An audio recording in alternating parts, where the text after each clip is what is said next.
So I am Tim Ventura. I am filling in for Sean Kokoska. He is out today, and we have a very special guest, our very own John Mendelsohn. John is going to walk us through cold, what was it? Cold agent attraction. I think that's the way that we're describing it, right? So without any further ado, John, let me just hand things over to you. How do you attract agents without having that long-term relationship in place, right? Because that's a lot of attraction. So Yeah, that's a great question. And so let me give a little quick background as to why this has kind of become my sweet spot. I stopped selling real estate in 2019. My wife went back to med school to become a pathology PA, and we knew we were going to move out of the area that we were living in, and I also had 3 kids at home. And so I didn't want to be out running buyers and sellers around. And I had built my entire real estate business prior to that on cold calling expireds and FSBOs. So what I ended up doing was I started a second business where essentially I did high level expired and FSBO calling for a couple of top producing agents in different high price point markets around the country, and for a referral fee, for a referral fee with a premium, let's say. And so when I joined EXP in January of this year, I hadn't talked to an actual real estate agent since 2019. So the only reason that, not the only, but the main reason that I joined EXP, because I don't sell real estate anymore, was for revenue share. And one of the things that I noticed right off the bat is nobody really does agent attraction at a high level with agents they don't know. There's sort of 3 different groups that I've noticed, or 3 different categories of agents that are doing agent attraction at a high level. They are, category 1 would be an influencer, right? Sean's a great example. Sean has built a incredible reputation in the industry over a 20-year period. And when Sean talks, people listen, right? I'm not minimizing what it takes to do agent attraction with that. I'm just saying that if you build that relationship with many, many people over a long period of time as an expert, then it gives you a sort of database to work from of people who know you, like you, and trust you because you've delivered for them over and over again, like Sean has. The second group is, I use my sponsor, Dave Caggiano, as a great example. He's a $40 million agent. He is the nicest guy in the world. Everybody loves him. He was a predominant KW agent. And when he moved over, people started asking and moved with him, right? Because he was a leader in that space. And then you have the third group of people that are sort of like me, and I'm at the far extreme end of it, where I don't know anybody in real estate anymore. In fact, I only had 2 real great relationships in real estate. One of them was my business partner for my cold calling business, which I shut down in February. So she wasn't thrilled. We were doing 10, 15 million a year. And then the other one was my best friend, Justin, which obviously he came, with me. So when I joined EXP, my entire strategy was going to be, I'm going to do what I always did. I'm going to pick up the phone. I'm going to call people I don't know, and I'm going to bring them to EXP. And so my first month, I recruited probably 15 plus people. What I didn't know was that I was recruiting all the wrong people. And the amount of time and energy, hundreds of hours I spent with people that I was convincing to look at EXP versus finding people who had interest in looking at EXP was it was an enormous amount of time, headache. And essentially about 2 months after I started recruiting, I put a hold on all my recruiting, and I started looking for, does anybody have any systems in place for building agent attraction the way that I do? And the answer was no, nobody. I mean, I looked deep through all the big organizations. And so I thought, well, I'm just going to build out front to end an entire system to do this. And eventually that led into, through, this call and talking with Sean on this call, people asked me about coaching. And so I built a coaching organization out of that, which was a very big undertaking. I didn't know how big of an undertaking, excuse me, building a really solid coaching program was. And so what I tell everybody, though, is at the end of the day, all 3 of those different groups of people, let me jump back to that real quick, they all end up in the same boat that I'm in, because everybody runs out of people they know. It doesn't matter who you are. It doesn't matter how many people you know in EXP or that you know in real estate. Eventually, you run out of people if you build your list of 100 or whatever it is. And so, so when looking at agent attraction, the way that I look at it, I've got 88,000 agents in my database right now. It doesn't matter at all if somebody says no. I'm not searching for agents anymore. And this took me a while to figure out. I'm just sifting through agents now. And so I'm sorting through agents. I'm looking for agents who are looking for something better than what they have right now. And so yeah, that's how I did it. And then within the last month and a half or so, I actually started another business where I don't want to go too deep into it, but I'm no longer recruiting for my organization nearly as much as I'm recruiting for other people's organizations who have large organizations who are looking to open up level 7 or level 6 and 7 and that type of thing. So my background, 20 years, has been new business development. I've run call centers. I've been a phone guy. And so, so I built an entire agent attraction, sort of strategy based on not knowing any of the agents. And it works really well if it's done right.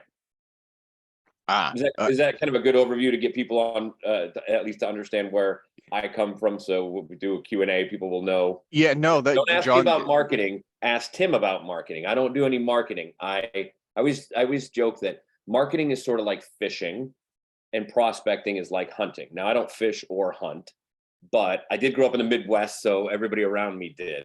And here's kind of the analogy.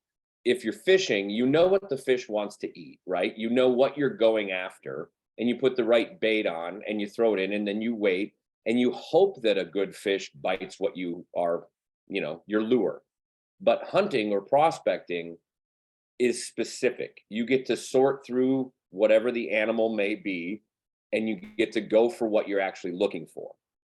The analogy that plays into agent attraction with that is, with marketing, you don't have a lot of control over who the agents are that are coming to you if you're doing it through YouTube or something like that. But if you're doing straight up prospecting, you can create the avatar of the agent that you're looking for and then only recruit that agent.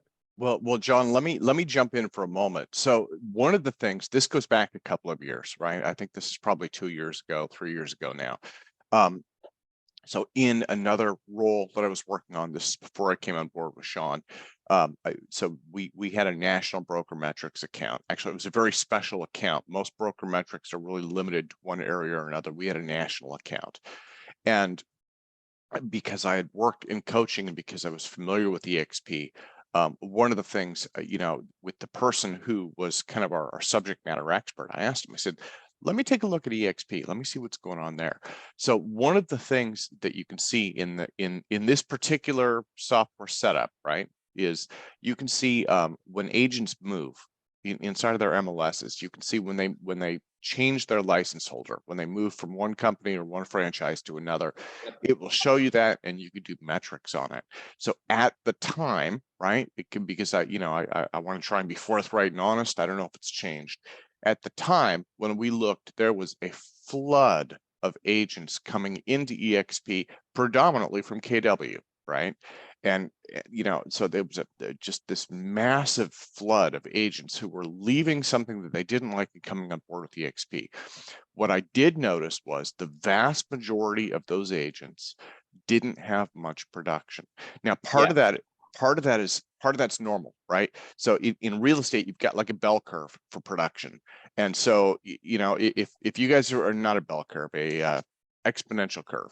So the vast majority of agents have little to no production. And that makes sense because you've got tons and tons of people in real estate who are part-time agents, or they get licensed and they never pursue it, or they have a license but they do another job full-time, right? They're a contractor but they have a real estate license just in case. So these low producers were coming over in droves. And then there was, as you go up that curve, there was a smaller percentage. It sounds like what you're talking about is going after those higher producers. And I should Yeah. apologize for getting so deep into the story, but one of the No, things I wanted to drive home to the people in attendance is that the majority of agents out there are not going to be high producers. They're going to be low to average. yeah, and if I pull up so I've got two different MLSs. I use Market View Broker, and we could talk about that.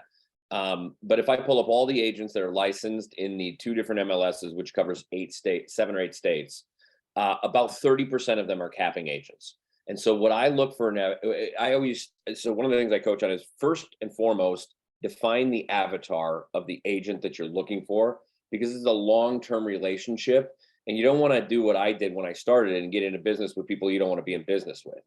And so for me, I'm looking for agents, and there's a reason behind this, but I'm looking for agents who have been in the business 3 to 10 years, roughly.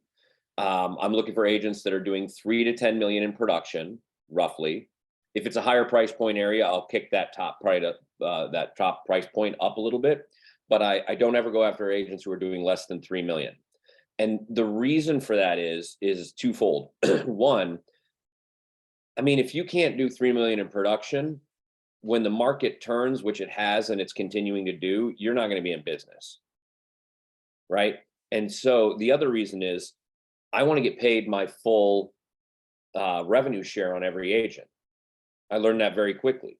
If your average price point in the market that you sell real estate was $400,000, you would not go find a $125,000 neighborhood and farm that neighborhood exclusively, because you're going to make 25% of what you would make, or 20% of what you would make, if you're just selling in the average price point of 400,000. So when I had my real estate business, the average price point in our market at that time was like 275, and mine was like 480. And people ask me, how do you do that? It's, well, I only prospect areas that have $400,000+ houses, because I'd rather get paid 12 grand than, 4,500, 5,000, something like that. So yeah, it's essential, I think. And I'm not saying don't have people come onto your organization that aren't cappers, but you got to build your foundation off of cappers, or you're not going to have the income coming in quick enough to really excite you, for most people, or let me say excite me and push me to do more and more and more agent attraction, if that makes sense. Okay, well, if it's okay, let me jump in and ask, and maybe this is part of your program, because again, you have a coaching program that, I mean, we have a coaching program as well, but maybe this is part of your program, is being able to identify those people who you want to attract, right? Absolutely. Yeah, and it's not just about their production. It's also about, do you want to be in business long term with somebody, right? You got to weed out crazy. You just do. It's no different than if you were starting a business and hiring employees. You've got to surround yourself with people that you, at least in your front line, maybe line 2, people that you're going to be having more of a interaction with. I think you've got to do that with people that you want to be in business with, right? So yeah, I think in my coaching program, I think it's like session 3 or session 2 is, defining your ideal client, your ideal prospect. And we kind of go through the reasons why, and then how to find them. And so, yeah, I use Market View Broker. It's the same as Broker Metrics. Essentially, you can get all the data you want. But yeah, I think it's absolutely key to go after capping, because here's the deal. We know that the average revenue share is about $700 an agent per year. But if you only go after cappers and you front load your revenue share tree with lines 1, 2, and 3, and here's a good example. I call it the 15, 2, and 1. So, and we can go into tap rooting and how to get the 15, 2, and 1 to work. But if you recruit 15 capping agents in your front line, and you help each one of those capping agents recruit 2 agents each, so you've got 30 in line 2, and you help each one of those recruit 1 agent each, you have 30 in line 3, you've got 75 agents. It's $198,000 of income if they're all capping agents.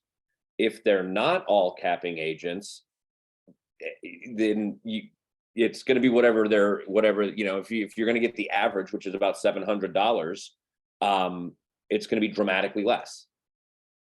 So in my mind, the fastest way to financial freedom with revenue share, if you're doing a model like mine, is to top load and front load your lines 1, 2, and 3 very intentionally.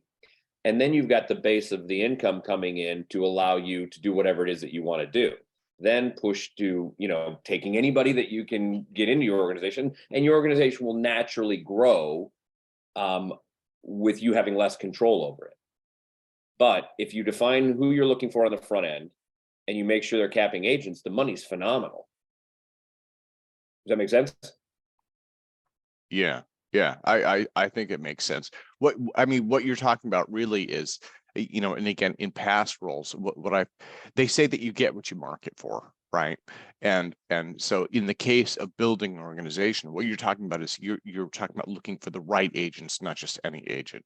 And I think that's a challenge with the EXP, because people get really excited about, we're going to build this rev share network, and then I think they realize, well, this is maybe a little bit more of a challenge than they first thought. And maybe that doesn't happen immediately. Maybe they have they recruit 10 people. They're like, yeah, things are going great. Okay, well, I got 10, and then things start to run dry. And, and it's easy for people to get desperate. And, and you hear these stories about people getting EXP'd on, right? And I think that's where some of that comes from. It's like they're so desperate to build that network without realizing that, at some point, if you don't do it the right way, it's really not even worth doing.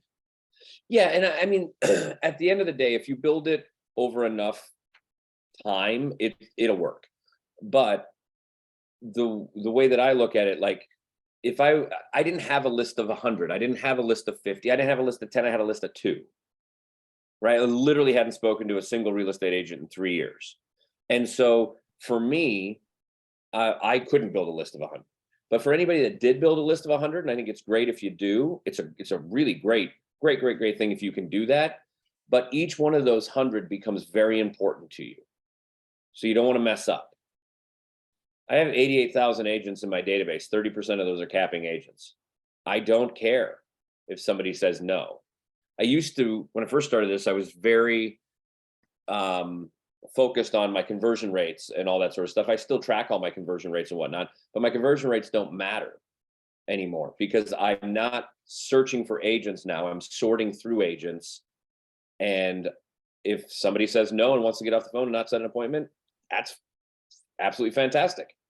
I've got, 88,000 more agents to call. So,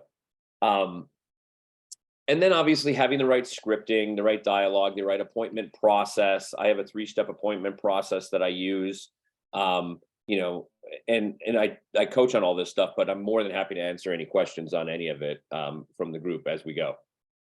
Because we can kind of do it as a Q&A or however anybody wants. I'm just here to add some value because I've gotten so much value from Sean and you guys. So anything I can do to help. Would you mind running just real quick, just doing your 3-step process or an example of one?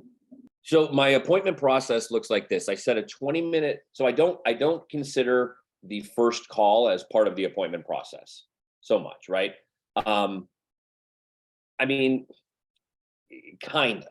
But so my first call is obviously a cold call, usually lasts about 4.5 minutes.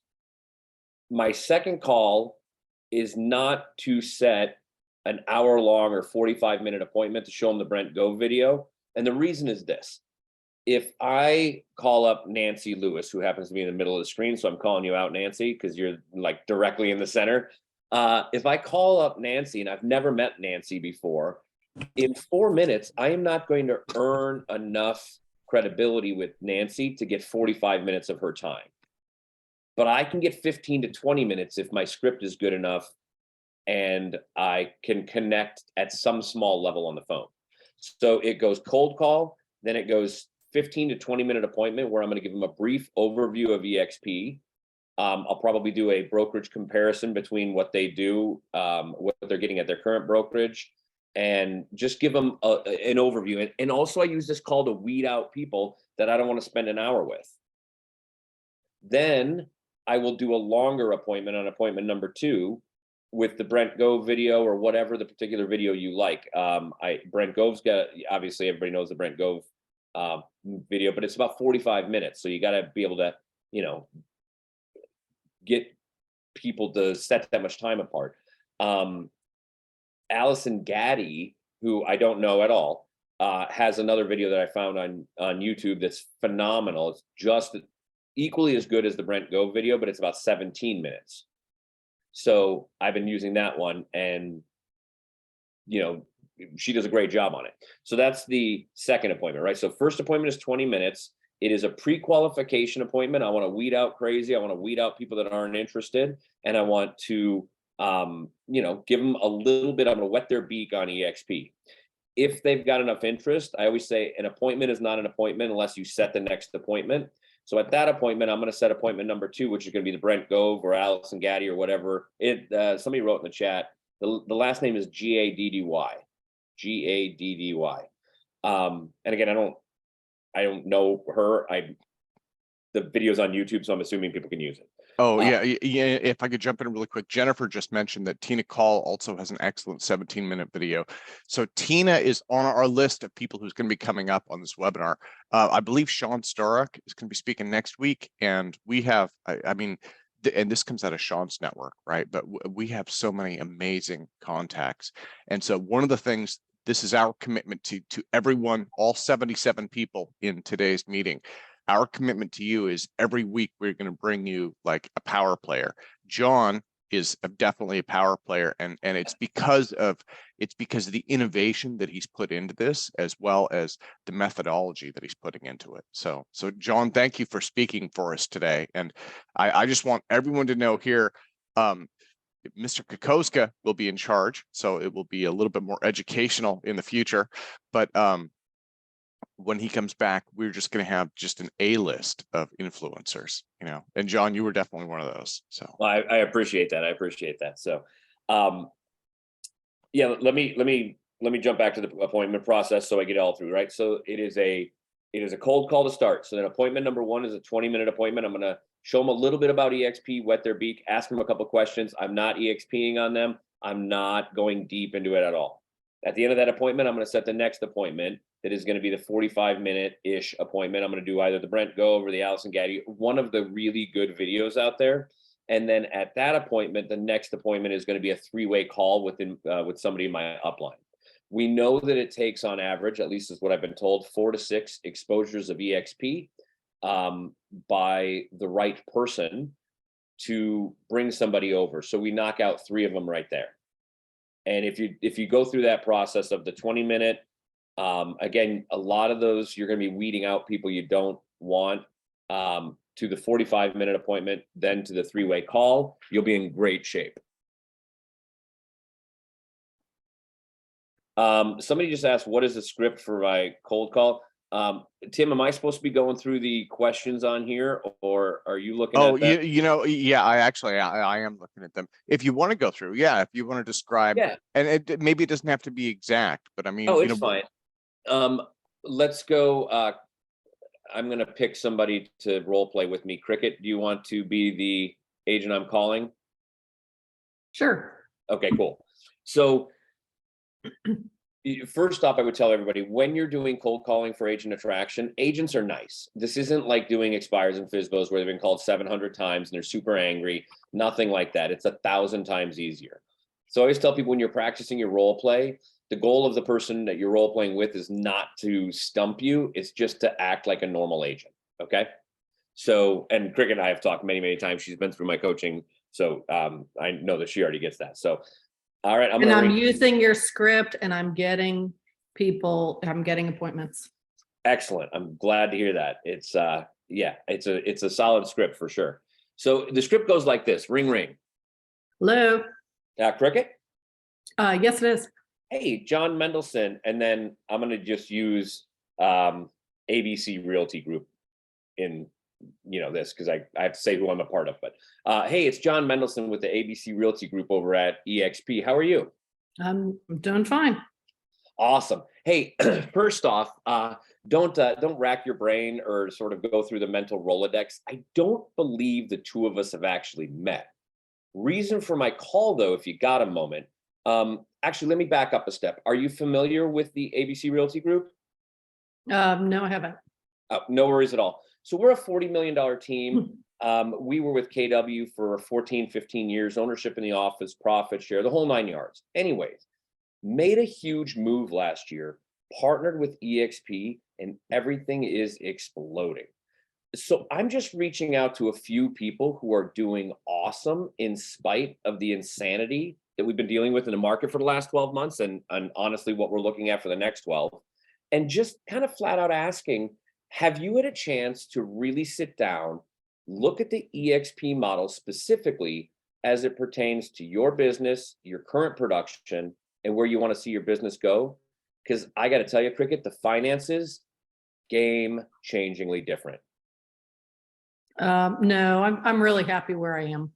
Oh, no worries. And again, I'm not in the business of trying to get somebody to, make a decision or make a move, but I'd love to set up a 20-minute Zoom with you. I'll walk you through the model specifically as it pertains to your business. And if it's something that you're interested in talking more about, great. If not, absolutely no harm, no foul. At least you'll know what the model looks like, because I know that people who have made the move. Yeah, I've seen some videos and stuff like that. I'm really happy where I am. I've got a good split, and I just don't know that could be any better. No worries at all. Hey, let me just ask you one more quick question, and I'll let you jump off the phone.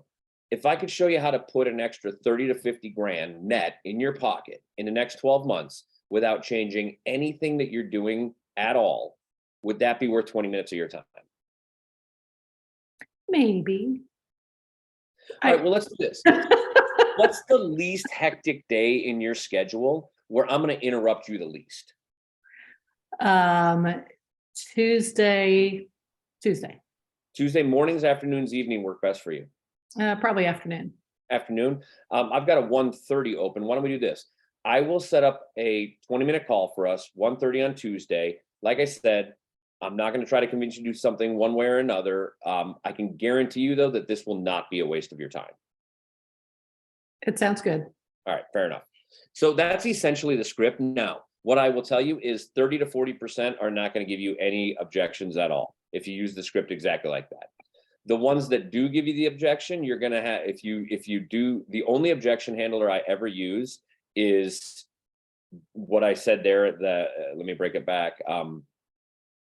Yeah, no worries at all. Let me just ask you one more quick question and I'll let you jump off the phone. If I could show you how to put an extra 30 to 50 grand net in your pocket in the next 12 months, would that be worth 20 minutes of your time? The reason it's structured like that is because I didn't ask you anything about EXP. I didn't ask you if you want to change brokerages. I didn't ask you if you like me. I didn't ask you anything except for, is 30 to 50 grand worth 15 to 20 minutes of your time? Most people answer, well, yeah, I'd have to be an idiot not to do that. Great. What's the least hectic time in your schedule? And I fall back into that. But so one of the things that Nancy asked about quantifying the 30 to 50K, especially without changing anything in your business. Yep. So let's back up to my avatar of agents, right? So I am looking for agents that are doing 3 to 10 million in production, that have been in the business 3 to 10 years, that are at a traditional brokerage or a KW model, and will come out 30 to 50 grand ahead on 60, 70% of those.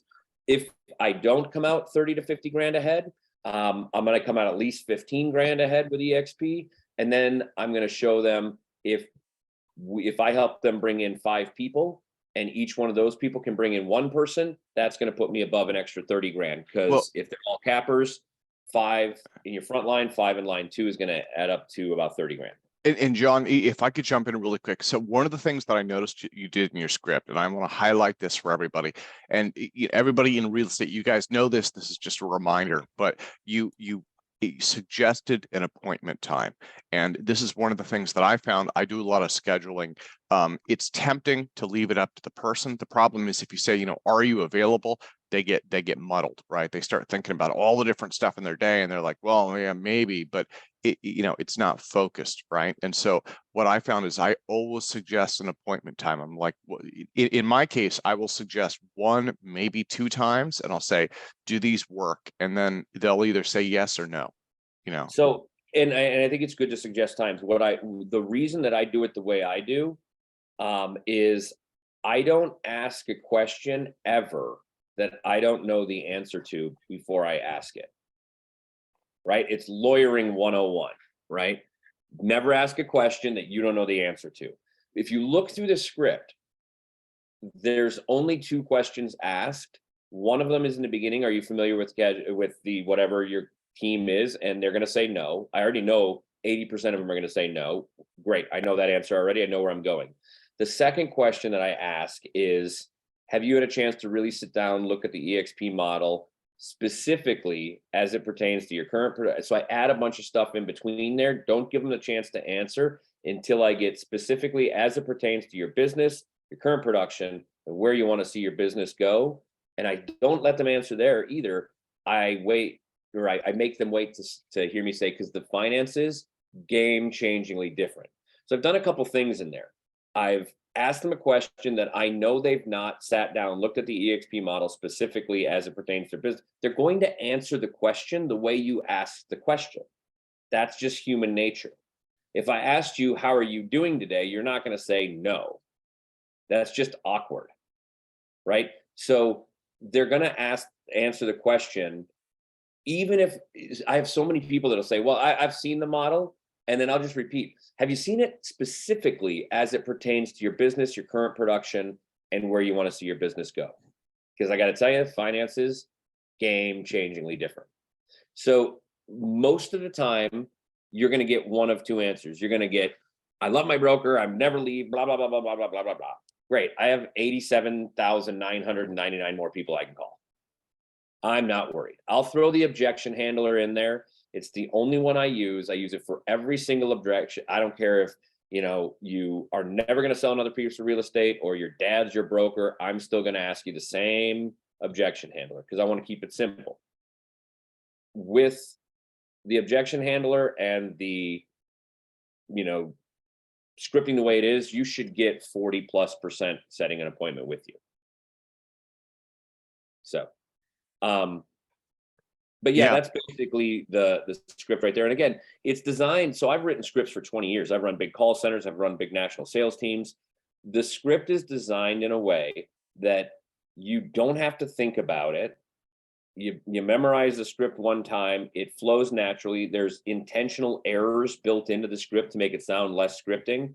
For instance, in the front line, I'd say, hey, first off, and I chuckle when I say, don't rack your brain or go through the mental Rolodex. I don't believe the 2 of us have met. And a lot of times you'll get silence at that. You carry on. A lot of times they'll be like, yeah, I didn't think so. And I'll say, yeah, so you don't have to worry that you owe me, a document or something like that. And they'll chuckle. Reason for my call, though, and this is where I add in the intentional mistake, like I trip over my words. Reason for my call, though, if you got a moment, actually, let me back up a step. Are you familiar with the ABC Realty Group? I'm just asking them questions that I know the answer to that is kind of watering down the fact that this is a recruiting call and making them just have a conversation with me. And so I found that to be very, very effective. Awesome. John, let me go to Fidel. He has his hand raised. Fidel, sure. Go for it, sir. Oh, and you know what? Here, sorry about that. There we go. I think he's on mute. Yeah. Oh, there you go. There we go. How you doing? Can you guys hear me? Yep. You sound great, Fidel. Awesome. Right on. So, yeah, I had a quick question. I want to use, I'm pretty comfortable with conversations when I'm cold calling folks. And I love that, the statement saying, well, listen, if I can, help you get an extra 30 to 50,000 a year without doing anything different, that to me is huge. But my only hang up with not using it yet is because that's a bold statement, and I can just see somebody wanting to really pick that one apart and making an appointment for me, let's say they make an appointment with me next week, and then that's their focal point. And they're like, how would I make $30,000 to $50,000, extra without doing anything different than I'm doing now? Because you mentioned the part about, showing me how to do my organization, but that's doing something different, than I'm doing right now. So that's why I like that statement and I see the value in it.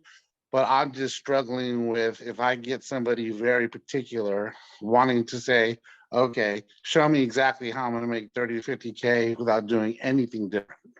Okay, I cool. want to I'm know, gonna like, show what you can I exactly how to do that. use if they're really focusing there. Okay, so let me show you. Tim, Awesome. can you give me ability to share my screen real quick? Yeah. Let me here. I'm gonna share. There we go. Those of you who know me and have been through my coaching, I'm a spreadsheet nerd. I always say, like, if I can't put it into a spreadsheet, then it doesn't exist. And the reason I have all the numbers for everything I ever need is I'm not the smartest guy in the world, but Excel is. And so what I have, let me share this side screen with you. This is not like a this is not a EXP approved or anything like that, but this is a brokerage comparison spreadsheet that I built, and everything in the yellow is where I can add and change things. The rest of it's going to auto calculate. So if I've got an agent that's doing 8 million in production and they get an average of 3%, that's 240,000 in commission. They're getting 80% or 192,000. If I don't have a franchise fee in here, but if I did, I could add it. Their broker's taking 48,000. So down here in this yellow, I put in the number of deals they did last year. Now, when I pull them up in broker metrics, I know, Market View Broker, I know exactly how many deals they did in last year. I know what their production was, and I know year over year increase or decrease, because that's the way I filter my searches. So let's say they did 30 transactions, or let's say they even did like 25 transactions. Is that going to give us enough? Okay, this is even better. 25 transactions, you'll notice that it tells me that they get 320,000 as their average price point. That means there's 8 pre-capped sales and 17 after-capped sales with EXP. If you come over here to column O, or row O, where I'm highlighting, you'll notice that it says false, false. But if they did 30 transactions, it's going to plug their 16 grand cap back in with their icon award. And then it's going to show them their current cost at their current brokerage is 48,000. Their cost at EXP with transaction fees and everything would have been 72.70 for an average of $40,730 difference in price. But let's say that they're doing 5 million in production. So I'm going to put that in, and they're doing 22 deals. So they're obviously not getting their 16 grand back. Now it's only 9,000. So that's not as impressive. So I scroll down and I show them that if they allow me to help them recruit 5 people, and I will help their 5 people recruit 1 each, that's going to add 30 grand, and that's going to bump it up to 39.63. So there's no scenario where I can't show you how to make 30 to 50 grand more in the next 12 months with doing nothing different than you're doing now. Because if they tell me that they're not I'm going to stop sharing the screen. If they tell me that they're not, I have a lot of people say, well, I'm not a recruiter, I can't recruit agents. Great. Don't be. I am, and I'm really damn good at it. So you give me the top 5 people that you're closest to in real estate, who, when I mention your name, they're going to take my call, and I will recruit them, and I will put them in your front line. They'll be in my line too. We'll double dip. We'll both get paid, and I'll build you out a front line. And then I'll help those people each recruit a couple people, and I'll get you your 30 to 50 grand. It's called tap rooting, which comes from the multi-level marketing world. Everybody's heard the expression, and I've mentioned it on here before, a recruit is not a recruit until they have a recruit. But that's half of it. You got to go Dr. Seuss with this. A recruit is not a recruit until they have a recruit. So recruit your recruits first recruits is what I say, right? Taproot. There's no easier cold call than if I call up Fidel, and Nancy is friends with Fidel, and I say, Fidel, hey, I was talking to Nancy the other day, and I've got a particular script for that. She was saying that you are crushing it and you're somebody that I need to know in real estate. You're going to take that call because I just complimented you from somebody else. You're not going to hang up on me. The other way that you can do tap rooting is reaching out to people that you know that are not real estate agents in different markets and ask them. Like if I called up my brother who lives in New York City, which I don't recruit in New York City because I don't understand the real estate market. But if I called him up and I was like, hey man, I'm expanding my business. Who do you use when you buy and sell houses? He's going to give me their name. I'm going to call that person and I'm going to say, hey, my brother, Dave Mendelsohn, and I were talking, and he was saying that you were the best real estate agent he's ever had. I guarantee you that person is going to set an appointment with me because my brother lives in a $2 million house and she doesn't want to lose him as a client because she doesn't want me to call him back and be like, wow, I talked to Erica and Erica was terrible. She wouldn't even talk to me. So you can taproot through your downline, but you can also taproot through other people you know. Everybody knows people in different cities that own houses. It's a great, great strategy to use. Awesome. Okay. So let me see if anybody else has questions. I'm going to buzz up the questions from the bottom. If you want to look from the top down, I'll look from the bottom up. How about Market View Broker. You know what? I want to copy that too. Is that something that's available? That's only for brokers, right? So here's how Market View Broker works. You have to have broker approval to get it. I have heard that some brokers in EXP have not allowed their agents to get it. It's shocking to me.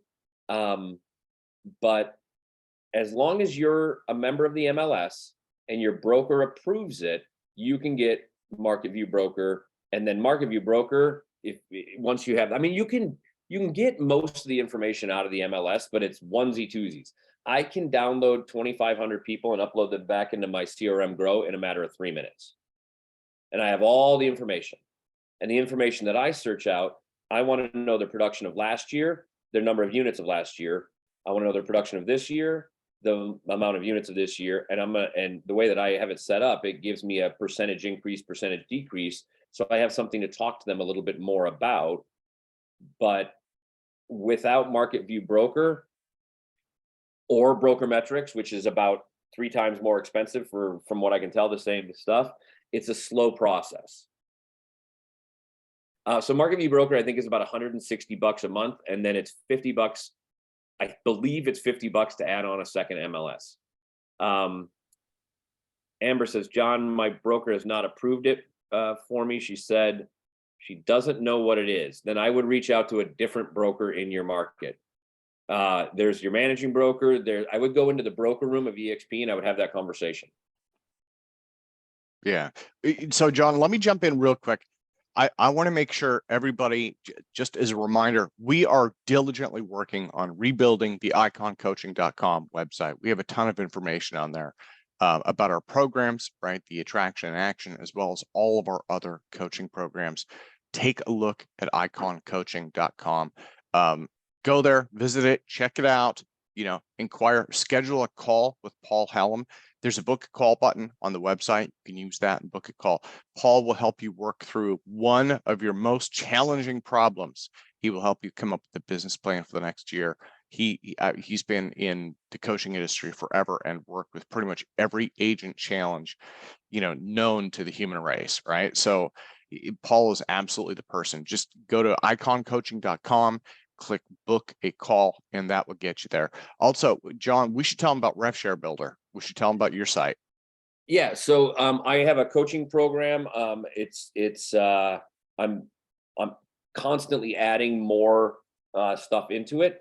You can go to revsharebuilder.com. No S on the end of it. RevShareBuilder singular. RevShareBuilder.com. You can check out the program. And reach out to me if you have any questions on it. You want to know any more specifics of the program.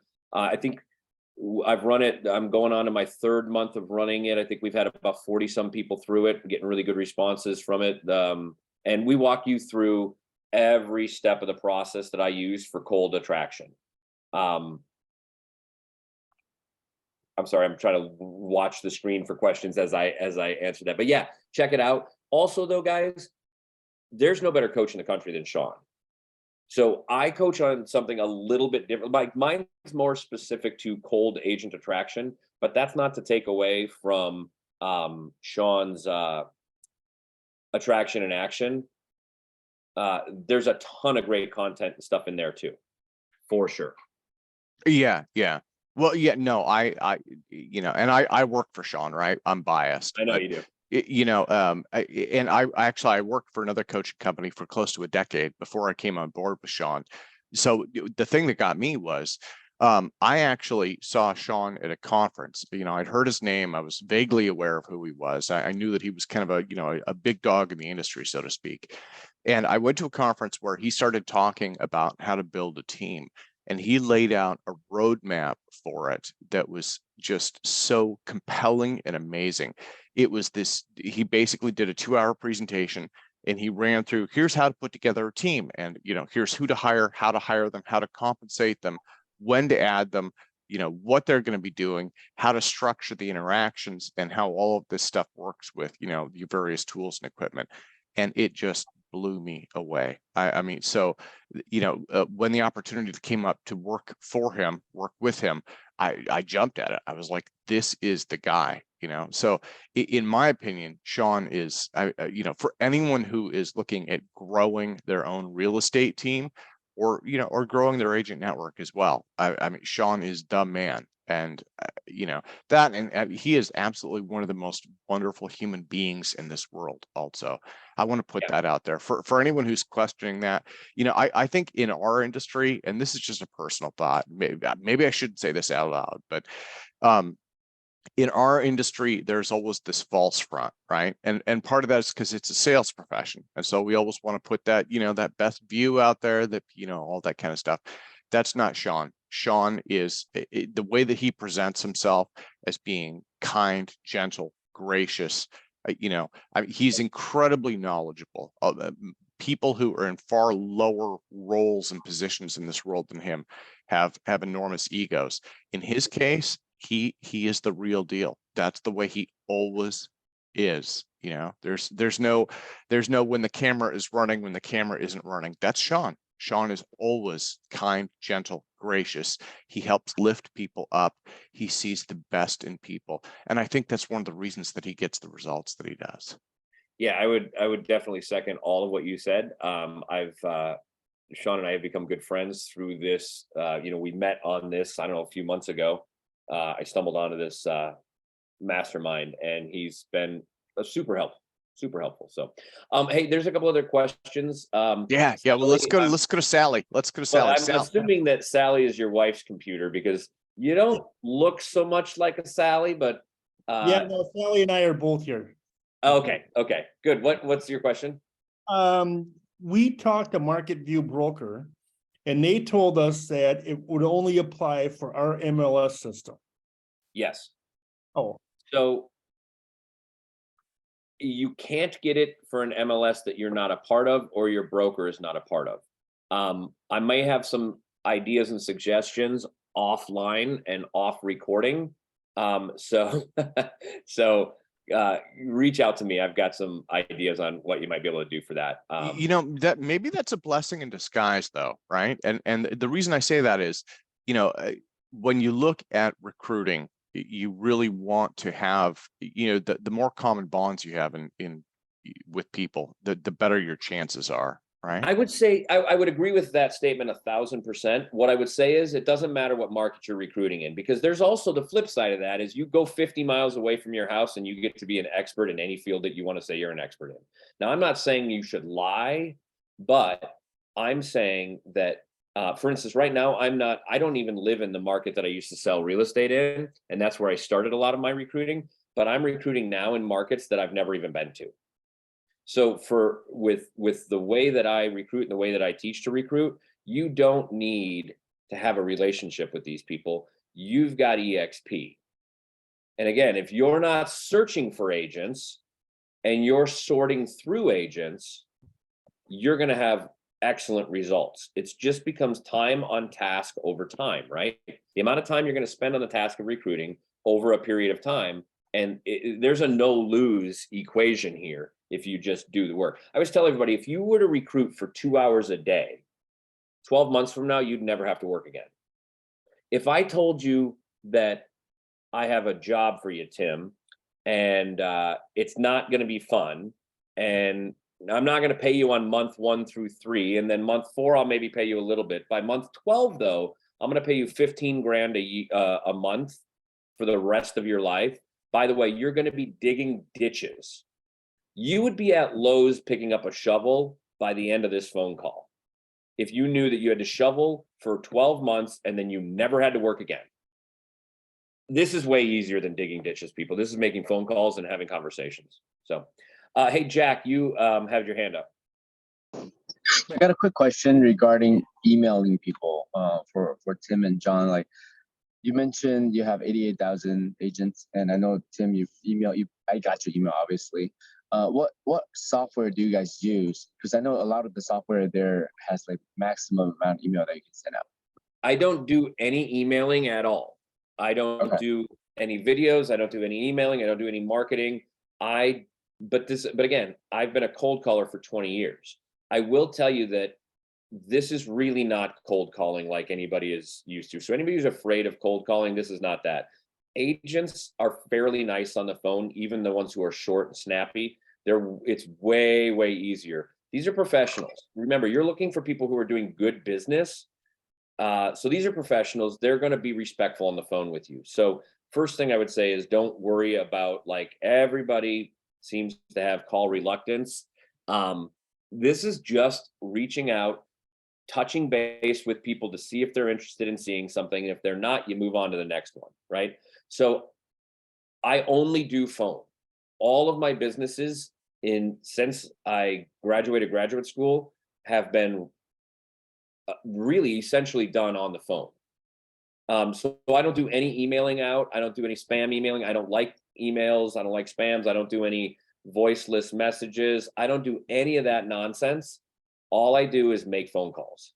And if you were to call for 2 hours a day, you're going to have an average of 7 contacts per hour, not dials, but contacts. And you should be able to set appointments with at least 30% of those.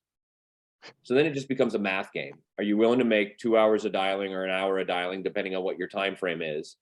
But remember, I mentioned the 15 2-in-1. Again, 15 frontline agents. Use Taprooting to help each one of them get 2 agents. So you got 30 in line 2, and then Taprooting for those 30, 1 for each of them. So you got 15, 30, and 30. It's $198,000 of income. That can be done in a 12-month period if you don't know anybody and you've never made a cold call before. You just have to be willing to do it for a couple of hours a day. So Barbara is asking about, let me see, who do you use to track your follow-up? I think a lot of the stuff comes back to CRM Grow, right? Yeah, I use CRM Grow for it exclusively. I also highly recommend that regardless of what CRM you use for your real estate business, you should use a separate one for your agent attraction business. If you're going to really make agent attraction, or recruiting as I call it, because I'm not afraid to call it what it is, it's recruiting. If you're going to really do recruiting as a business, you need to run it separately than your real estate business. Now, I don't sell real estate anymore, so it's really easy for me. But yeah, I use CRM Grow. I go pretty in depth on it in my coaching on how I set up every aspect of CRM Grow to get people up and running on it right away. And then we also go real deep on the Market View Broker as well, because there's a few things that took me a little while to figure out how to download in Excel and re-upload in a CSV format so it's done instantaneously and automatically. But yeah, we go through that in depth. Yeah, and again, that's revsharebuilder.com, right? Yep. And I put my email in there, john@revsharebuilder.com, or my cell phone's in there too. And again, I'm not here just to pitch my coaching program. If it's a good fit for somebody, wonderful. If it's not, Sean's got a ton of good stuff too. There's a ton of good stuff. I always tell Sean that this Wednesday call is the #1 best thing on agent attraction that I have found out there. So, reach out to me if you have any questions on any of this. Somebody asked me to share the spreadsheet. I don't have a problem sharing the spreadsheet, but reach out to me because I want to walk you through it a little bit so you don't mess it up. It's not going to mess up my spreadsheet, But as simple as it looked on there, it's a gnarly spreadsheet. And then I've got another one that is set up for a KW model with a cap. So in order to use it, you're going to need to learn how to use it. So reach out. I have no problem sharing that. Now, if I could share, so this is part of the Attraction and Action program. So I would say anyone who's interested in this, reach out to Paul. He may be able to get you the link. At the very least, he will tell you more about Attraction and Action. Again, if you go to iconcoaching.com, click the book a call button and fill out that form, you can book a call with Paul Hellam. We use CRM Grow. Sean Kokoska has a very detailed automations built in there. You need to join his team to get those. So you would sign up. We actually have a special link, or there's a way that you can join his team if you're already a member. If you're interested in Sean's automations for CRM Grow, definitely reach out to Paul. And that's something that he can give you more information on. That's part of the Attraction in Action program. So, hey, Tim, I know that the call is usually scheduled for an hour. Yeah. I think having a ton of fun, and I can stay on with people if people want to stay on for a little bit and ask more questions. As long as you've got a little bit more time. Yeah, I have a little bit more time. Yeah, I would say, we're down to about 71 people. So there's definitely some interest. Oh, there's Bridget. Bridget has her hand up. Well, let's go to Bridget. Quick question. I know that John talked about not selling real estate anymore. I've been selling real estate 30 years. Have some health issues and challenges rather. And so I wanted to see, how do you deal with that objection when you're talking to people about the business and you're not selling real estate anymore? Well, I understand real estate intimately. I mean, I did well in real estate every year. My first year in real estate, I had just moved to Virginia. I didn't know a single person in the market I lived in, and I did 9 million in production off of expireds and FSBOs. Not because I was really good at anything. It's because I left a 6-figure salary with a stay-home wife and 3 kids, and I didn't want my wife to have to tell somebody that her husband just lost the house. So I worked my tail off. So I understand intimately the real estate business, and I've done it in multiple markets because of the other cold calling business that I run. And I found that it's essentially the same in any market in the country that's roughly the same size market, with the exception of something like New York City. I don't mess with that market. I don't understand it. So the question never ever comes up. I will tell them, I actually don't even sell real estate anymore. This is all I do because this has got such a great upside to it. So it's actually a little bit of a benefit. I'm not saying stop selling real estate if that's your income. I'm all about burning the boats, but it never comes up that I don't sell real estate anymore. I happen to have moved to a market that's a lower price point market anyways. So it just kind of worked out. It just kind of worked out for me. Okay. All right. Thank you. Yep. Awesome. Well, yeah, let me see if anybody else has questions then. Nothing's off limits. Well, let's not say nothing. But so it keeps cutting in and out, so I may have missed the part. But you said you use CRM Bro, BRO. Yeah, Grow, CRM Grow. Oh, Grow. Okay, all right. And that was your CRM system, and there was something else that you used as far as recruiting. Yeah, so I use Market View Broker, which is a tool from Showing Time that allows you to get data on agents in your market. Which you can get from most MLSs anyways. You just can't get as much data, and it's really, really slow. I can literally upload 1,000 people, like I was saying, in a minute and a half. And then they're all, the way that it uploads into CRM Grow, every bit of information I want is set up exactly how I want it, and it's instantaneous. And then I track everything through CRM Grow. It's got a dialer in it. I only use a single line dialer. When I was an expired and FSBO guy, I would obviously do 400, 500, 600 dials a day in different markets with a triple line dialer. I don't recommend that in this. I just use a click to dial dialer, and then I can keep all my notes, set everything up, appointments and everything. CRM Grow has made some really good leaps and bounds forward in the last probably 90 days with their program. So yeah, I think anybody should check it out. Right on. Yeah, and again, I'm just putting this in chat, and you know what? I'm going to put Rev Share Builder in here. I'm going to put a link in there too. This is John's program. So I would say in the case of Sean's organization, take a moment, go to iconcoaching.com, schedule some time with Paul. There's no obligation. He's not going to push you to jump into anything or sign up for anything.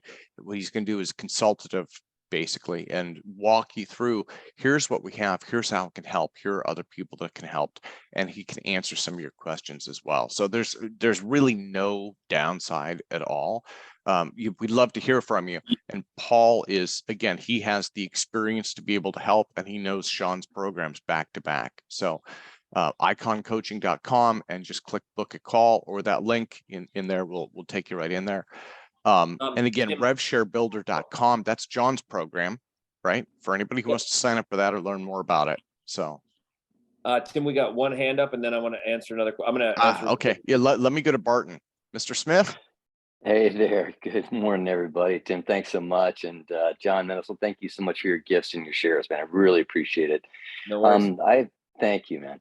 So I've been diving back into KV Core and the tools that EXP provides, because my recruiting is starting to build some momentum, and I'm realizing I don't have the really robust perspective of what EXP provides in that 85.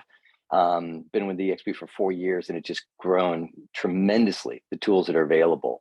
Right. So diving into more of that. And when I'm learning about this is I look at some of these products that people are offering, and I'm wondering, does something like this, showing time product of manage the brokers that you just mentioned, does anything that of exist in EXP, Market View Broker, anything like that at all?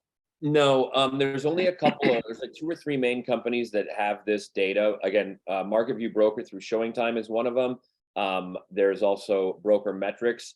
Market View Broker is like 160 or 170 bucks a month. Broker Metrics is like 450. And so the nice thing about Market View Broker is if somebody wanted to, you could get it for a month, download everybody you want downloaded out of there, upload them into your CRM Grow or whatever CRM you use. They're all the same. I shouldn't say they're all the same, but you can upload them the same type of way, or just leave them in an Excel file for later and then cancel your subscription. Actually, let me interrupt with that. You have to have it at least 3 months.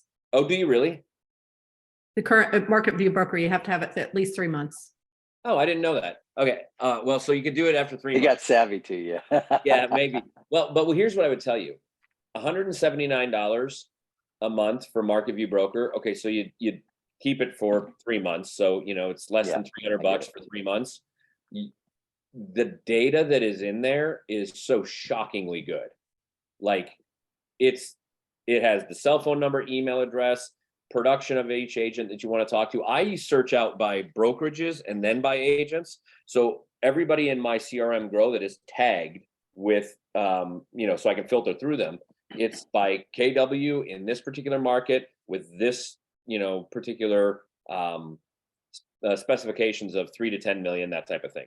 So it's a tool that if you're going to do agent attraction the way I do, I think it's fairly essential, just because if you try to do it onesie twosie through your MLS, it's going to take all day to get a handful of people to call. Remember, it makes you nuts. When you're cold calling, and people are afraid of that phrase, it's really not cold calling because you're not selling anything. It's not Wolf of Wall Street nonsense. You're literally sharing an opportunity with people, and if they're not interested, you move on to the next one. But what you do need to have is you need to have a very large database. Now, not 88,000. The reason I have that is because I happen to have access to the Bright MLS, and they're in 7 states. So that was just dumb luck.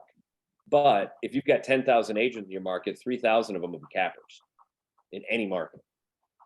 So you can build an entire downline off of that. And again, you don't need 40 FLQAs. It's going to take you a few years to get people filtering down to level 7 anyways. If you focus on line 1 and you do my tap routing model, which looks, which looks like this.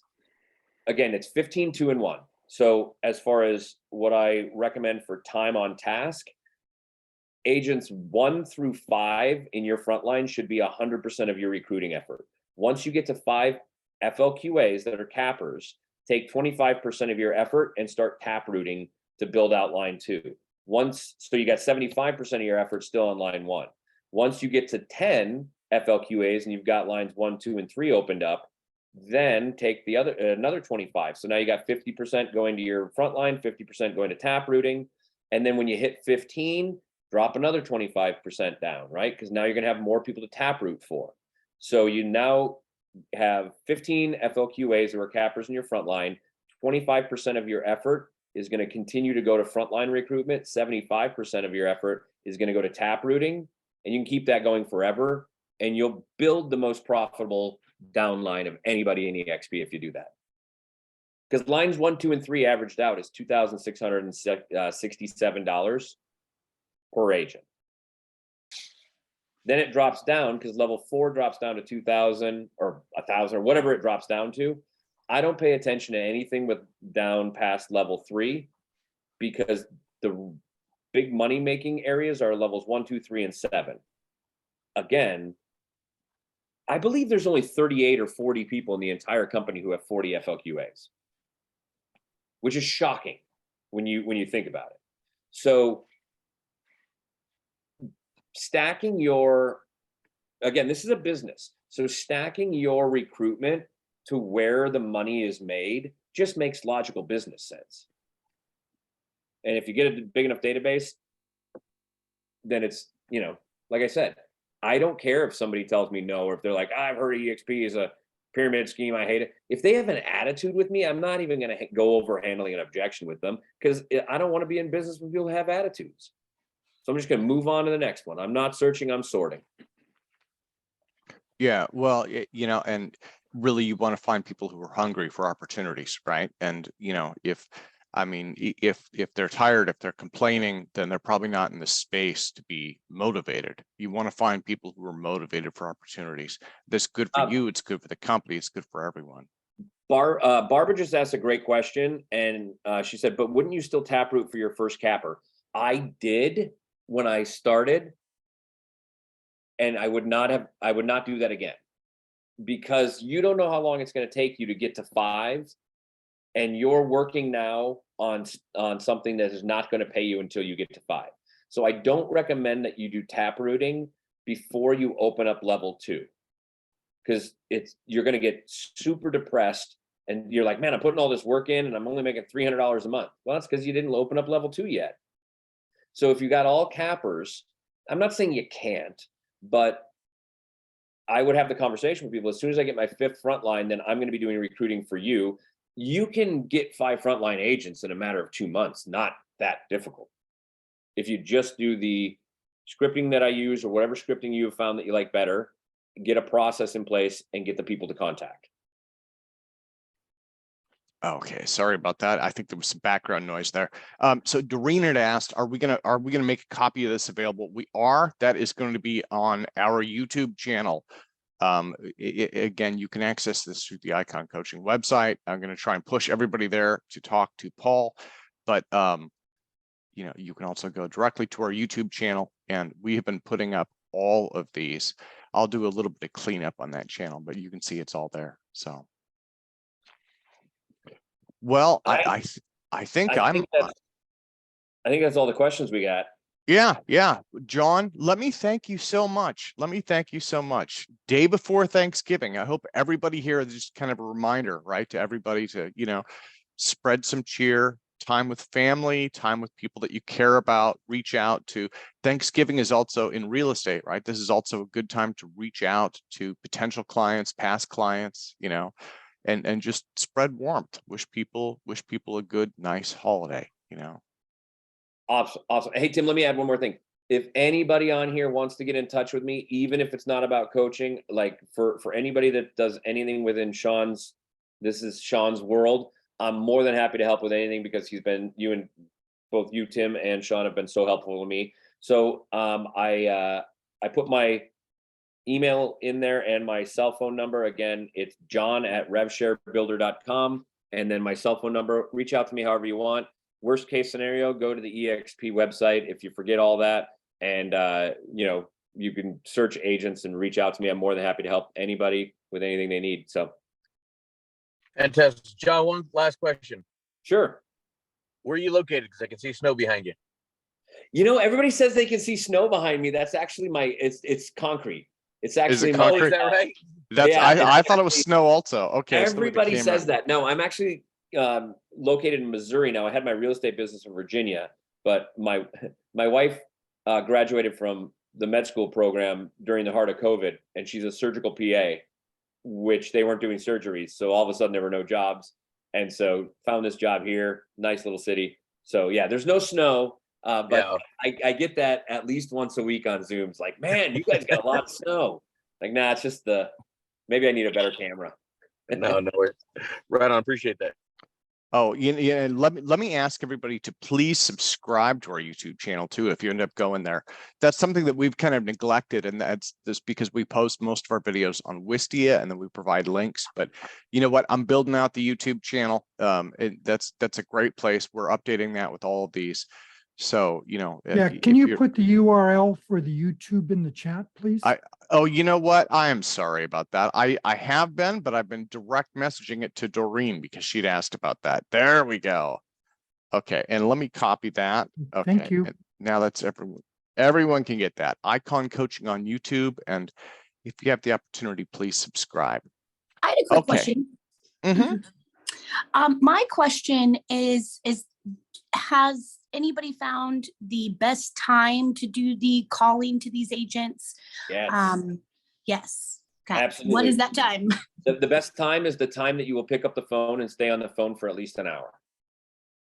Okay, I can, maybe I can help. I've done some research on this from a marketing perspective, right? And Yeah. there was a national call center study. And what Yep. they said, and this is subject to change, right? So use at your own risk. But they said Wednesday evenings are the best time to make contact with people. Yeah. Thursday evenings are the best time to convert people. I have no idea why. I don't think they do either. It was just a statistical study. Tim, I remember that study, and I will tell you, when I was calling FSBOs and expireds, 5 p.m. to 7 p.m. on those evenings was my top results time. What I would tell you with agents is agents pick up their phone. I usually try to do around 9 a.m. to noon or something like that. Friday afternoons seem to work really well.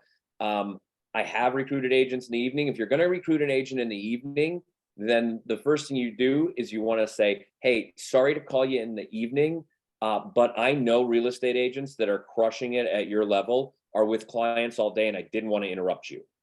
So if you do want to do an evening call, that's that. But what I would say is, at the end of the day, the best time to call an agent is the time that you will actually call the agent. So I think people put a lot of barriers up, like, oh, it's not the right time, or it's not this, or it's not that, or I don't have this, or I don't have that. If you just pick up the phone and you do that over and over again, you'll have success. So that's always my take when anybody asks the best call, the best script, whatever script you're going to use, whatever time you're going to call, those are the best. The activity is what's going to actually make the things happen. Yeah, well, that's a good point. Yeah.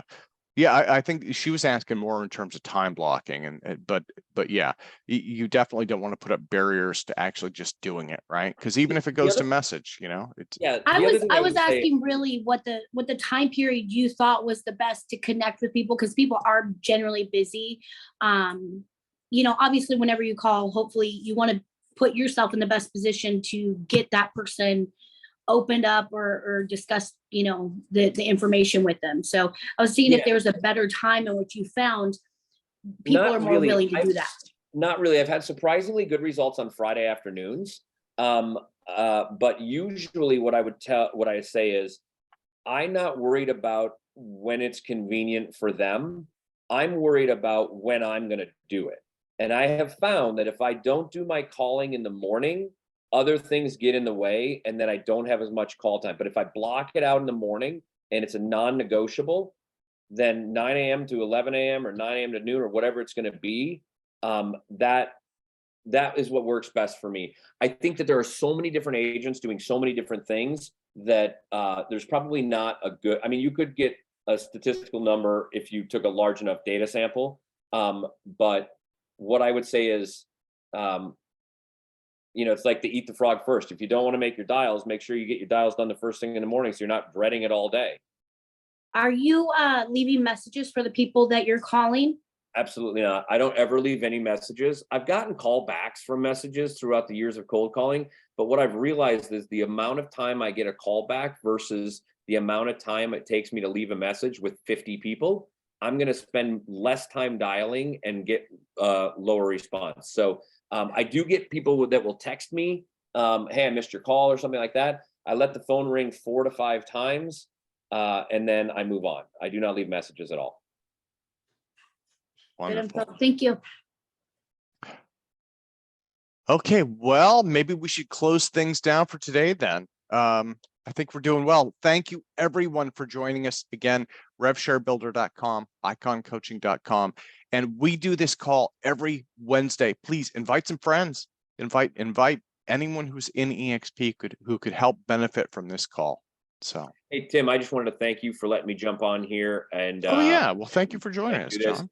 Again, anybody, if you have any other questions, reach out to me. I've put my cell phone and my email in the chat a few times. And yeah, just Tim, thanks for everything that you're doing. And by the way, I was checking out the website the other day. I can see that you guys are putting a lot of work into that. So it's looking really good. Wonderful. Wonderful. Gentlemen, Okay. thank you. Totally appreciate you all. Thank you again, everyone, and have a wonderful, happy Thanksgiving. Thanks. Take care. Happy Thanksgiving, everybody. Thanks, John. Thank you. Thank you.